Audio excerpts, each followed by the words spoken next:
안녕하세요. 동양 철학하면 딱 떠오르는 상징, 바로 이 음양 태극 문양이죠. 그런데 혹시 우리가 이 상징을 완전히 잘못 알고 있었던 거라면 어떨까요? 오늘 너무나 익숙해서 오히려 오해하고 있었을지도 모르는 이 문양 속에 숨겨진 운명의 코드를 한번 제대로 풀어보겠습니다. 우리가 보통 음양하면 흑과 백, 선과 악, 남자와 여자 이렇게 서로 딱 반대되는 것들의 대립 이런 걸로 생각하잖아요. 근데 만약에 그게 다가 아니라면요? 우리가 너무나 당연하게 생각했던 바로 그 고정관념에 질문을 던지는 것. 여기서부터 오늘 이야기가 시작됩니다. 네, 오늘 이야기의 핵심이 바로 이겁니다. 음양은요, 단순히 두 개가 맞서 싸우는 그런 대립 관계가 아니에요. 이건 끊임없이 움직이고 변화하는 우주적인 에너지, 그 에너지의 두 가지 상태를 설명하는 개념입니다. 이 관점의 전환, 그러니까 단순한 이분법에서 에너지의 흐름으로 딱 바꿔서 보는 순간 세상이 정말 완전히 다르게 보이기 시작할 겁니다. 자, 그럼 본격적으로 운명의 코드를 해독하는 첫 번째 단계로 들어가 보죠. 우리가 운명을 이해하려면요, 먼저 그 운명이 대체 어떤 언어로 쓰여 있는지를 알아야 하지 않겠어요? 그 운명의 언어, 그 알파벳이 바로 간지입니다. 들어보셨죠? 10개의 천간하고 12개의 지지, 이걸 합쳐서 총 22개의 문자로 되어 있는데요. 명리학에서는 한 사람의 운명이 태어나는 순간 이 간지라는 문자로 하늘에 딱 기록된다고 보는 거죠. 근데 여기서 진짜 중요한 포인트가 나와요. 이 간지는요, 그냥 영어 알파벳 외우듯이 A, B, C, D 이렇게 외워서 되는 게 아니라는 겁니다.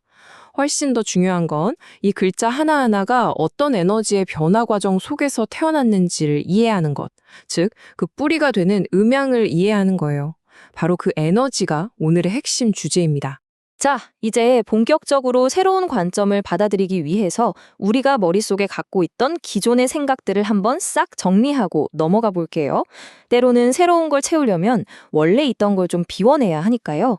낮과 밤, 남자와 여자, 강하고 약한 것, 심지어 선과 악까지.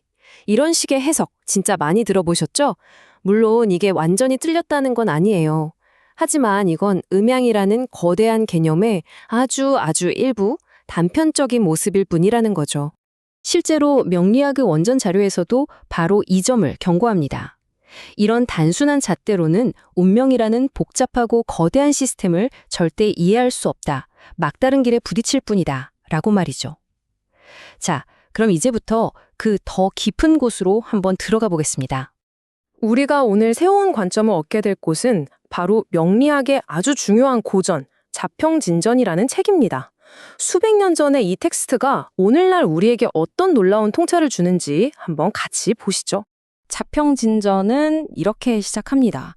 태초에 이 세상이 처음 생겨났을 때 하늘과 땅 사이에는 그냥 하나의 기운, 일기만이 가득 차 있었다고요? 모든 것의 시작은 바로 이 하나의 에너지였습니다. 그리고 이 거대한 하나의 에너지가 두 가지의 상태로 나뉘게 됩니다. 그게 뭐냐면 바로 끊임없이 움직이려는 기운인 동과 그 자리에 고요하게 머무르려는 기운인 정이에요. 자평진전에서는 바로 이 동을 양으로, 정을 음으로 정의합니다. 흑과 백이 아니라 움직임과 고요함, 이것이야말로 음양의 진짜 시작점인 거죠. 자, 그럼 이 동과 정, 즉 양과 음이라는 두 에너지가 어떤 성질을 가졌는지 한번 보세요. 양의 기운, 그러니까 움직임은 마치 태양처럼 에너지를 밖으로 뿜어내는 발산, 그리고 하나가 여러 개로 쪼개지는 분열, 또 스스로 에너지를 막 만들어내는 능동 같은 성질을 갖습니다. 반면에 음의 기운, 고요함은 마치 블랙홀처럼 모든 걸 안으로 끌어당기는 수렴, 흩어진 것들을 다시 하나로 모으는 통일, 그리고 외부의 움직임에 반응하는 수동 같은 성질을 띠죠. 어때요? 이제 음양이 단순한 대립이 아니라 서로 다른 방향으로 춤을 추는 두 개의 거대한 에너지 흐름으로 보이지 않으세요? 자, 이제 여기서 한 단계만 더 깊이 들어가 볼게요. 이 두 에너지는 그냥 가만히 있는 게 아니에요. 서로가 서로의 꼬리를 물고 하나의 거대한 순환주기를 만들어내거든요. 지금부터 그 비밀을 한번 파헤쳐보겠습니다. 핵심은 이거예요. 움직임, 즉, 양 에너지 안에도 이제 막 움직이기 시작하는 단계가 있고 움직임이 최고조에 달한 단계가 있다는 거죠. 마찬가지로 고요함, 에너지에도 이제 막 고요해지기 시작하는 단계가 있고 고요함이 극에 달한 단계가 있습니다. 이렇게 해서 총 4개의 뚜렷한 국면이 만들어지는데 이걸 동양 철학에서는 사상이라고 부릅니다. 그 순환은 이렇습니다. 먼저 1단계, 소양. 새벽처럼 움직임이 아주 작게 막 시작되는 단계예요. 다음 2단계는 태양. 한낮의 태양처럼 움직임이 가장 활발해져서 정점에 이른 상태죠. 그러다 3단계, 소음으로 넘어가면 에너지가 다시 안으로 모이면서 저녁처럼 서서히 고요해지기 시작합니다. 그리고 마지막 4단계 태음. 깊은 밤처럼 고요함이 극에 달해서 가장 안정된 상태에 이르는 거죠. 이 4단계가 마치 봄, 여름, 가을, 겨울처럼 끊임없이 순환하는 겁니다. 이제 지금까지 이야기한 모든 개념들을 하나로 묶어줄 어쩌면 오늘 이야기에서 가장 놀라운 반전을 마주할 시간입니다. 우리가 평소에 능동적이다라고 생각했던 것의 진짜 의미를 발견하게 되실 거예요. 제가 여러분께 질문을 하나 던져볼게요. 방금 우리가 봤던 소양, 태양, 소음, 태음 이 4가지 상태 중에서 어떤 게 진짜 능동적인 에너지일까요?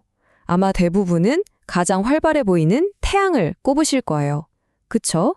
하지만 과연 그럴까요? 여기서 에너지의 관점을 한번 재정의해야 합니다.